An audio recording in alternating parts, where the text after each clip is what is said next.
Good morning વિદ્યાર્થી મિત્રો, આપણે મેથ્સના બેઝિક કોર્સમાં આજે બીજો ટોપિક ત્રિકોણમિતિ કે જે તમે 9મા અને 10મા ધોરણમાં થોડું ઘણું ભણી ગયા છો તો તેનું આપણે રિવિઝન કરશું. ત્રિકોણમિતિ એટલે કે એને આપણે ટ્રિગોનોમેટ્રિક્સ તરીકે ઓળખીશું. ભારતમાં સૌપ્રથમ તેની શરૂઆત આર્યભટ્ટે કરેલી હતી અને ત્યારબાદ બ્રહ્મગુપ્તા અને ભાસ્કરાચાર્ય 1 અને 2 પણ તેમના વિશે ઘણા બધા પ્રમેયો આપેલા છે. તો સૌપ્રથમ આપણે જોઈએ તો ત્રિકોણમિતિ જોવા માટે આપણે કાટકોણ ત્રિકોણનો સૌપ્રથમ ઉપયોગ કરીશું. કાટકોણ ત્રિકોણ હોય તેના માટે જ આ બાબત લાગુ પડશે. જે ત્રિકોણમાં એક ખૂણો કાટખૂણો એટલે કે 90 અંશનો હોય તેને આપણે કાટકોણ ત્રિકોણ કહીએ છીએ.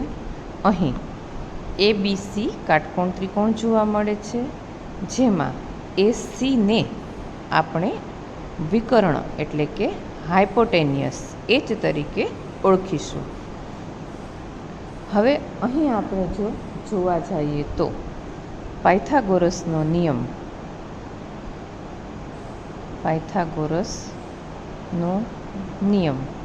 તમે બધા જાણો જ છો. તેવી રીતે ત્રિકોણમાં કાટખૂણો સમાવતી બે બાજુઓ AB અને BC બંને બાજુઓના વર્ગનો સરવાળો એટલે કે કર્ણના વર્ગ બરાબર થાય છે. આ બાબત સૌપ્રથમ ખ્યાલ હોવો જોઈએ.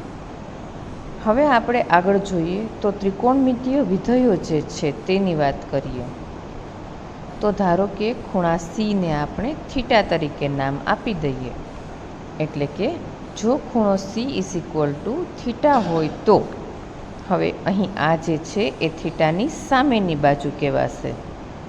સામેની બાજુ જેને આપણે ઓપોઝિટ સાઈડ એટલે કે O તરીકે ઓળખશું.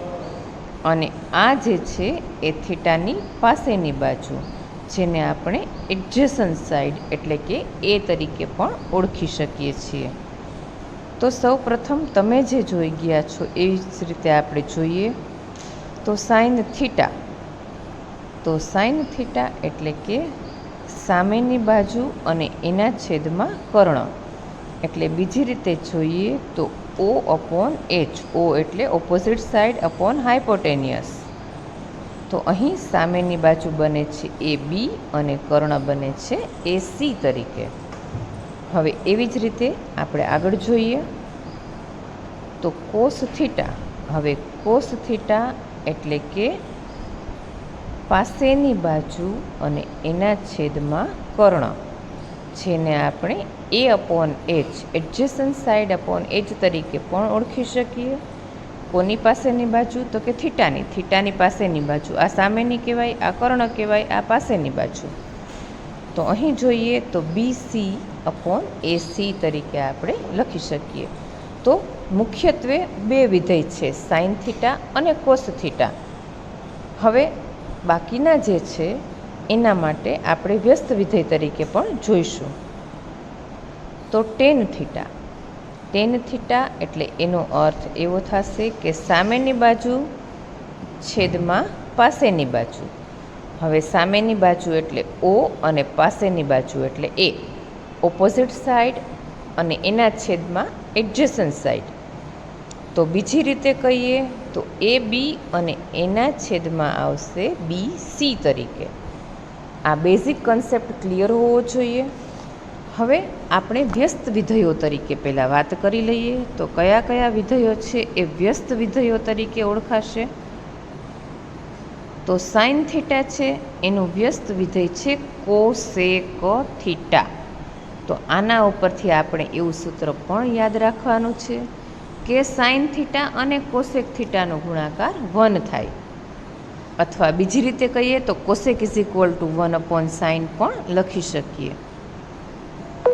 હવે કોસ થીટા જોઈએ તો એની વ્યસ્ત કિંમત છે સેક થીટા, વ્યસ્ત વિધેય. તો આના ઉપરથી cos theta into sec theta = 1 પણ આપણે યાદ રાખીશું. ટેન થીટા જોઈએ તો એનું વ્યસ્ત વિધેય છે કોટ થીટા, તો એને આપણે ten theta into coat theta is equal to 1 તરીકે પણ યાદ રાખવાનું છે. તો હવે વ્યસ્ત વિધેયને ધ્યાનમાં રાખીને ફરીથી આપણે આ આકૃતિમાં જોઈએ. તો અહીં જોઈએ તો કોસેક થીટા એટલે સાઇનનું વ્યસ્ત એટલે કે કર્ણના છેદમાં સામેની બાજુ, બીજી રીતે કહીએ તો કર્ણ એટલે એચ અને સામેની બાજુ એટલે ઓ, તો એસી અપોન એ બી તરીકે આપણે લખી શકીએ. આ ઉપરાંત હવે સેક થીટા એટલે કોષની સામે, અહીંયા કોષનું વ્યસ્ત, કોષમાં જે આપ્યું છે એની વ્યસ્ત કિંમત લખીએ તો કર્ણના છેદમાં પાસેની બાજુ એટલે કે એના છેદમાં એ, એચ એટલે હાઇપોટેનિયસ, એ એટલે એડજસન્ટ સાઇડ, એ સી છેદમાં બીસી તરીકે આપણે લખીએ છીએ.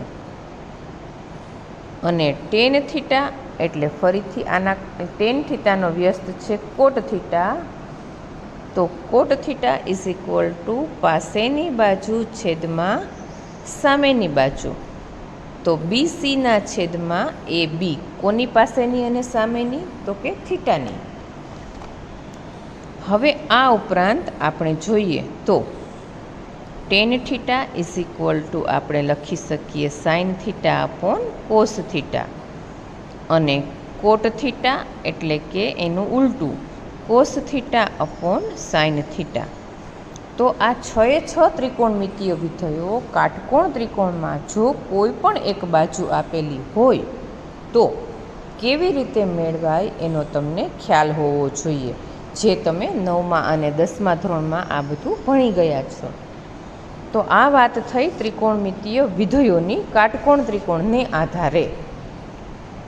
હવે એના નિત્ય સમૂહ એટલે કે સૂત્રો આપણે જોઈશું. તો ત્રિકોણમિતિ જે છે એને શોર્ટમાં હવેથી આપણે ત્રિ તરીકે લખીશું. ત્રિકોણમિતીય વિધેયનું મૂળભૂત નિત્ય સમ કોને કહેવાય, જે તમે ભણી ગયા છો તે જ જોવા મળશે. અહીં આપણે જોઈએ તો sine square theta plus cos square theta is equal to 1. આ જે છે એને ત્રિકોણમિતિનું મૂળભૂત નિત્યસમ આપણે કહેશું. હવે આને આધારે બીજા સૂત્રો લખી શકીએ કે sine square theta is equal to 1 minus cos square theta, અથવા તો cos square theta is equal to 1 minus sine square theta. તો જો એક આવડતું હોય તો આ બંને પણ આવડી જાય.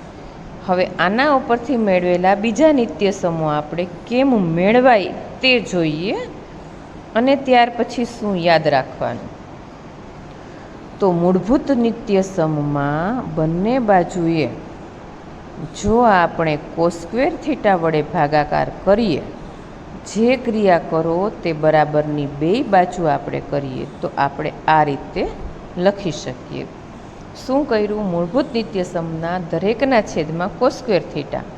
તો હવે સાઇન અપોન કોસ એટલે ટેન સ્ક્વેર થીટા આપણે જાણીએ છીએ. કોસ અને કોસ દૂર થાય એટલે 1, અને એકના છેદમાં કોસ એટલે સેક વર્ગ થીટા. હવે અહીં આપણે ટેન સ્ક્વેર થીટા લખીએ કે ટેન થીટાનો સ્ક્વેર લખીએ, બંને સરખું જ ગણાશે. આવું દરેક વિધેયમાં યાદ રાખીશું. તો આ થયું આપણું ટેન અને સેકનું નિત્યસમ. અને આને આધારે આપણે આવું લખી શકીએ કે tan square theta is equal to sec વર્ગ થીટા માઇનસ 1.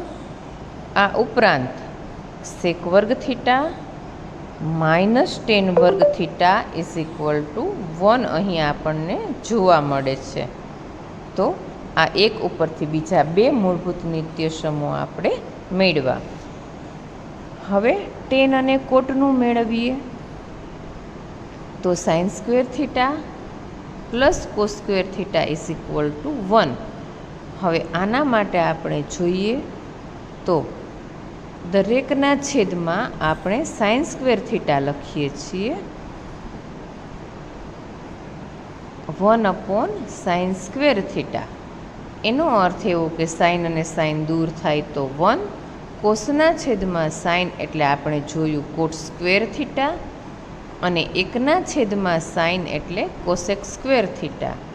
તો આ કોસેક અને કોટનું નિત્યસમ કહેવાય. આના આધારે આપણે જોઈએ તો cot square theta is equal two cosec square theta -1, અને આ ઉપરાંત cosec square theta minus cot square theta is equal to 1. તો આવા મૂળભૂત નિત્યસમો આપણને ખ્યાલ હોવું જોઈએ. ત્રિકોણમિતિના મૂળભૂત નિત્યસમો પરથી મેળવેલા આ બધા જ જે છે એ ત્રિકોણમિતિના મૂળભૂત નિત્યસમો છે. હવે હારોહાર આપણે એકમ વર્તુળ સમજવાનું છે, અથવા તો પહેલાં 4 જે ચરણ આપેલા હોય, પહેલું, બીજું, ત્રીજું અને ચોથું, તો આ 4 ચરણમાં આપેલી જે કિંમતો છે, અહીં આપણે જાણીએ છીએ કે પ્લસ પ્લસ, હવે એક્સ અહીં માઇનસ આવે એટલે માઇનસ પ્લસ, માઇનસ માઇનસ અને પ્લસ માઇનસ. તો આ રીતે પણ આપણે ત્રિકોણમિતિય વિધેયો આગળ જતાં યાદ રાખવાના છે. આ જે છે એને આપણે એકમ વર્તુળ સમજી અને આગળ કામ કરવાનું છે. જેનું કેન્દ્ર ઉદ્ગમ બિંદુ હોય અને ત્રિજ્યા 1 એકમ હોય એવા વર્તુળને આપણે એકમ વર્તુળ કહેશું. હવે આ એકમ વર્તુળમાં આપણે અલગ અલગ રીતે ત્રિકોણમિતિય વિધેયના દાખલાઓ જોવાના છે. તો સૌ પ્રથમ આ જે છે એ બેઝિક બાબત તમને બધાને ખ્યાલ હોવી જોઈએ.